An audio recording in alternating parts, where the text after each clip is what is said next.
All right, welcome to rainy Goshen, home of the Goshen Fair, which we were so lucky to be at just a little while ago. And today we came door knocking here on Ashley Drive and had a couple interesting conversations here as we were sort of avoiding the raindrops.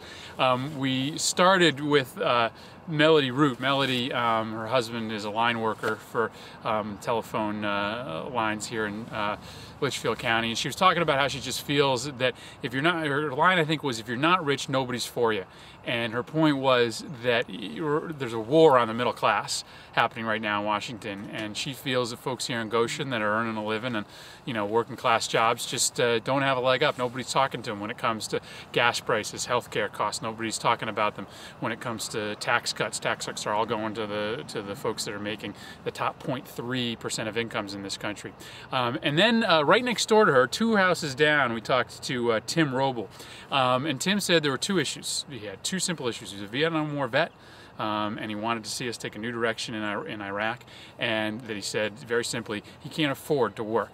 He can't afford to drive to work. He drives all over the state, and it is close to putting him out of work because he simply can't pay to fill up his gas tank. Things we hear all the time, all over. We're proposing a whole new policy for the middle class that helps folks like Timothy, folks like Melody, talking about investing in alternative energy, taking on these drug companies. You're talking about making tax cuts, but not tax cuts for the richest 1%, the richest 0.3%, talking about middle class tax cuts. We're talking about families here in Ashley Drive and helping them get by, making their lives easier. That's what this Congress isn't doing. That's what you hear out in Goshen.